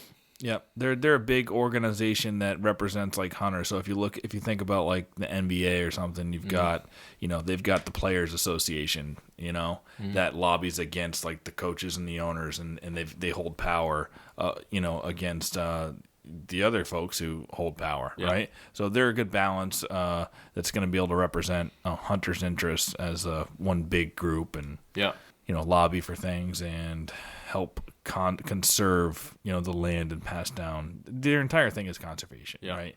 And making sure that we have this for generations. It's awesome. Yeah. We need a voice. You know what I mean? 100%. Yeah, we need a voice, and I don't know the way things are going right now. I don't want to get in too much, but I guess I'm not opposed to it. The prices getting bumped up a little bit if it's true that they haven't been bumped up for 20 years. I mean, there's other ways to do it. I feel, we're the ones that are out here, like, we're keepers of the woods. We respect the woods and everything, and it's almost like, I don't want to say punishment, but it's like almost like a punishment. You know what I mean? Like you're like making we're all blue collar guys for the most of us, and we all got calluses on our hands. We work these jobs, and like I work midnight to 8. I'm tired as all hell. I climb up in the stand. All I want to do is sit in there, and they could raise the prices a couple $100, and I tell you what, I'm still gonna pay for it because I ain't. Yeah, that's not the hunting, thing. Yeah, and they know that. The so diehards, the diehards for sure. Yeah. There's a couple of ways to look at it too. I mean, it does kind of suck, the timing. There were a bunch of new hunters last year, and now they're gonna raise them. And in some cases like 400%. Stamps are going from $5 to $20 per doe permit. And I should say not going. They're proposed prices. It's not approved this way yet, but there's also the school of thought that, well, if we don't drop off in hunter numbers too much due to the increase, now the increase will cause some people not to buy. Oh yeah, right. Definitely. So there will be some drop off, but if it ends up putting enough money into the fund, and the fund goes exclusively back to improving our deer herd and expanding the lands and the hunting opportunities and all of that, then I can get behind that, more, and it'll feel better spending the extra money if it's going right back into just improving our experience in the deer herd again, and like more land and all that. But if it doesn't all go back into that, then there's there's plenty of issues with that. And then I feel like they need to. There's a lot of things they can do in regulation wise to make the experience better. And I'm thinking like even like suburban out where you are, it's not the setback distance isn't really a huge thing, but for guys who are in zone 10 and 11, it really is hard to find places. There's many patches of woods. Like I use OnX and I draw the 500 foot radius out from a neighborhood, and you can find, sometimes it looks like it's a 40-50 acre patch of woods, but there's only 1 or 2 acres that are actually huntable, and even less than that in some cases, because it's like it's right in the center of it, and at that point you're pushing through the middle of the piece and bumping deer out, and I just feel like they should drop that 500 foot radius to 250 or even less. Yeah, some states it's much less. And for bow anyway. People who are shooting gun. I mean, I get it. I don't really want to wake up to somebody blasting a shotgun. 200 feet behind my house. So I totally get it on guns, but bows were silent. Oh yeah, definitely. So they should give, if they are going to increase so heavily, then they should think about giving some benefits back to the hunters as like listen, we, as a good showing of faith, and like, it'll make that extra cost that we're burdening, feel a little bit better and easier to take it. Not even a question. Yeah, absolutely. So I don't know. I'm sure we're gonna get into it a lot with backcountry hunters and anglers on that podcast, and by the time this comes out, they may have already. Mass Wildlife may have already said, all right, we're not going to increase them as much. Right. Here's the lower pricing, and here are a couple of things that we're going to fight for you. So this could all be old news in 2 weeks. Yeah, no, like I said, man, I'm not entirely opposed to an increase, but I mean, sort of what they're proposing right now is I personally think a little crazy. It does look, especially you look at the percentages, man. I mean, like, good Lord, you talk about going from $5 to $20. You think about it like, $15. I probably got that in change in between my truck seats, but there was no question that it's low this year, and in the last few years. I mean, it's just it was very cheap to get a license. There's no question on that. And getting up closer to what surrounding states, that's all good stuff again. And if the money goes into our sport, it's okay. Yeah, no, definitely. No, I hear you, man. It is what it is. We'll see what happens. I mean, we're the little guys here. We don't really have much of a say. But whatever. I mean, it is what it is. We'll figure it out. Yeah. Are you turkey hunter at all? Are you doing any of that? Yep. So I love turkey hunting. I'm definitely a deer hunter first. But I love turkey hunting. Me and my old man went out last year. We got a nice tom, probably like 7-8 inch beard, big thick spurs. Cool.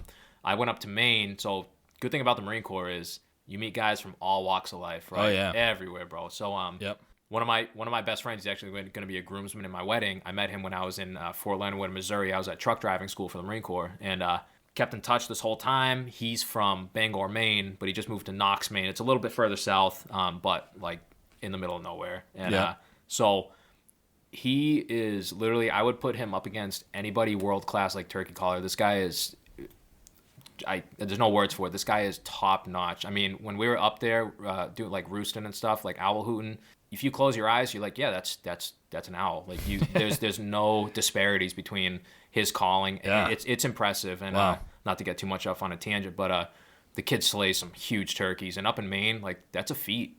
Yeah. We were walking. I got a beautiful tom up there. First thing in the morning, we got the whole thing on video. Man, it was awesome. Right off the roost. What are you doing with your videos? You got a channel or anything? Nope. Sort of just like my own personal, I gotta, I like piss off my fiance sometimes. I got a 75-inch plasma mounted up on the wall, so it's a smart TV. Nice. So I play my videos from my phone up on the thing, and she's like, man, can we watch something else? I'm like, yeah, give me like videos over in 2 minutes, so give me 1 second, or 2 minutes at least. Yeah, and then we'll watch Hunt in Public. Yes, exactly. Yep. And then I'll stream Seek One Adventures on YouTube through the TV. But I end up getting a nice tom up there. He's coming down here, so our turkey season opens up. I think it's a week before theirs does. So he's coming down here this year for a couple days or whatever. We're gonna try to fill his turkey tags down here. And then next week I'm gonna go, or the following week after that I'm gonna go shoot up there, try to fill my turkey tags up there. And it's just such a, I feel, honestly, not to sound like corny or anything, like take it as you will, but like I feel blessed really that like I was able to hunt a ram in California. I can go down to Maryland. I can hunt crazy deer down in Maryland. Yeah. I can go up north. I can hunt deer too, but I have the turkey. Yeah, man, you've got great opportunities. I'm so fortunate, man. And like, hunting buddies are everything, man. Like those guys are my friends for life, but like those guys are my hunting buddies for life too, man. Like I hope we're still able to do that when we're 50, 60. When you guys are in the over 80 club. When I'm the grumpy old man walking through the woods with the old Remington 870 pump, and you're still shooting button bucks, and some kid's dragging it out. Yeah, and he's got the 150-inch corker, and man, I remember when I used to kill deer like that kid, Oh man! Well, we can all be so fortunate to get to that age and be enjoying hunting the entire time, man. Yeah. It's one of those sports you can you're going to keep getting better and better and better at it, and eventually there's a physical decline, but there is. It's one of those sports that, man, you can do it well into your old age. My grandfather, I think he was like 86 or 7 when he finally gave up. We carved it into a bed out at deer camp. Ralph gave up. Yeah. And the date's That's there. awesome. We carved it in with a knife. Yeah, and a memento. Yeah, it was the date he finally gave up. Yeah. But, he hunted his whole life. Yeah. We're gonna be able to do that. Yep. Yeah. You at least hope so. Yep. You know, I know you had mentioned in a couple previous podcasts the whole crossbow thing. Yeah. So my old man, you know, he still shoots the compound. He's got a little Matthews. I don't know what model or whatever, but he's got a Matthews bow, and it's a good bow. But some odd years ago, he had followed me. We were ice fishing. He ended up like snapping I don't know if it's a ligament or a tendon. He ended up having to getting it like surgically anchored back down to his elbow. He's got ton of shoulder issues. Just comes with old age, right? And Yep. so he had went this previous year, and he had told me, he goes, Ant, I think I'm applying for the crossbow permit. Like, I can't. He's like, I'm having such a tough time drawing the bow back, and more power to you. If that's going to ethically harvest an animal instead of you, For sure. maybe Yep. hitting the thing in the leg or something, yeah, go for it. So And, did he get a crossbow? well, here's the thing. When he took it to his primary care, he had said, hey, you know, he explained the whole thing, and he had said, like, hey, you know, would you mind, signing off on this? And the guy says, well, it says right here in the fine print, you need to have a permanent disability. And you had surgery, you had your whatever anchored to your elbow, and you got arthritis. And I know you said it's tough, but like, that's not permanent. And he goes, listen, I'll tell you what, right, crazy, right? Yeah. So he goes, all right, like, no problem. And so he goes, all right, like, but listen, I'm gonna refer you to an orthopedic guy who does shoulders and elbows. I guarantee you he'll probably sign off on it. So fast forward, however many months later, he goes to this guy, gives him the whole spiel. Turns out this doctor that he was at is a hunter too here in Mass. Yeah. So they start, BSing about hunting this past season, and the doctor goes at the very end of it. Of course, my dad's like all giddy. He's like, "Oh, this guy's definitely gonna sign my crossbow permit now." The guy goes, "Oh yeah, but it's not a permanent injury, so good luck with the hunting." Wow. I'm like, "Oh my God, crazy!" So, That is a weird thing. Like It's- your dad is struggling to pull back at this point. Yeah. Yeah, he's had surgeries. yeah, and he's only pulling back like 55, 60 pounds, and Yep. he can do it, but it's painful, and Yeah. you know what I mean. And that and, shouldn't. and he can take a more ethical shot with a crossbow. Exactly. Yep. Yeah, and that's what it's all about, and that's all he wants to do. He's not trying to kill a deer 70 yards into the the hayfield. He's just trying to. He doesn't want to. He doesn't want to injure any deer. So those doctors are saying that his shoulder's going to get better. Pretty much, because they had mentioned give you whatever cortisone or whatever they put in the shoulder will numb you up real good, and it's like that's and arthritis. I'm no Yeah. doctor, don't get me wrong, but I mean arthritis, it's a permanent injury. Right. There's no pill to cure arthritis, Yeah, so to reverse it. so he's gonna keep hunting with the bow, and we'll see what happens, I guess. And I don't know. It is what it is. I think that sort of has to change. Did he get one of those $2 this last time with a bow, or were they both gone? both gun? Yeah. Both gun. And still doesn't take away from the deer, though. I mean, they're No, just absolutely not. Yeah. just beautiful deer. I'll show you the 8-pointer later on, but yeah, just awesome. So yeah, I think that's one thing that has to get changed with the crossbow thing, and like maybe maybe just change like the fine print where maybe it's not like a permanent disability, or like you can like if you provide factual evidence where like you are really struggling to pull a bow back even at the legal maximum of 40 pounds or something like that, Yeah. like you should be able to. You shoot a should get crossbow, like you a know what I mean? 1 or a Like, 2 year permit, right? something. And then go back and see if and if your shoulder has healed or whatever, then you can go back to your compound. Yeah, it's a weird thing. And I got a little info from my neighbor, the game warden, and he had said that he thought that the crossbow thing was going to get passed this year, like pretty fairly soon. I'm And sure it will. I think it will. I really think it will. But Vermont it's just did it, and once saw you have that, neighboring yeah. state, precedents kind of. Yeah. It's just the whole Sunday hunting thing. Yeah. I know. First time. Most of the neighboring states allow it. Yeah. Yeah. We're one of 3 or 4 states in the whole country that don't allow Sunday hunting. Yeah. It's Maine, Mass, and Yep. it's a couple other ones, 2 other ones, or there's something like that. I forget. Is Pennsylvania? Yeah. Is it? Yeah. Oh, actually, it is. I think Yeah. Maine, Mass, Pennsylvania. There might be another one, but Yeah. imagine that 47 other states. Crazy. Yeah. I mean, I was Sunday hunting down in Maryland, and took a doe on a Sunday, and we loaded up the meat wagon with like 5-6 does that day. Sunday and- was. I mean, if Maryland wasn't 8 hours away, you could go there every Sunday. Oh my God, yeah. Really, don't tempt me, because I'm tempted. I have to put the full synthetic oil in my truck, and boy, I'd be down there every damn Sunday if I could. But Yep. yeah, my freezer's very full. I'll say that. Awesome. Yeah. Well, hey Anthony, this was a really awesome time. You're a great dude, and I appreciate you coming. And we'll be in touch in the future and do some more podcasts and go through some more stuff. And hopefully you're gonna get a big mature Massachusetts buck this year. That's the plan. I mean, I know you've got a ton of them around, dude. Yeah. So.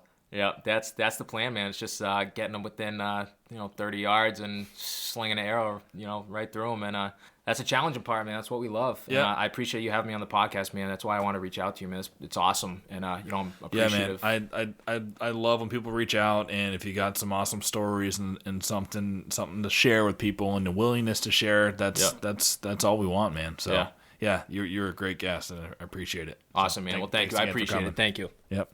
Take care, buddy. Thanks, man. Thanks for listening to the Hunt Suburbia podcast. We hope you enjoyed it. We're going to release an episode every single Sunday throughout the season, throughout the entire year, and we will possibly be releasing some bonus episodes here and there throughout the week as people, come in freshly off a bow kill and tell their stories. We hope that happens throughout the season.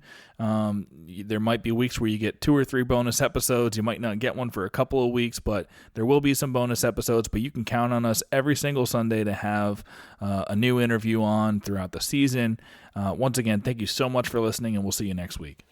Big bucks I've been dreaming often, every night till I'm in a coffin. Vermont woods to the burbs of Boston, I'm looking for a tree to get lost in. Crisp mornings, little dust in the snow. Quality time, just me and my bow. Fall evenings, I know just where to go for some quality times for me and my bow. It's just me and my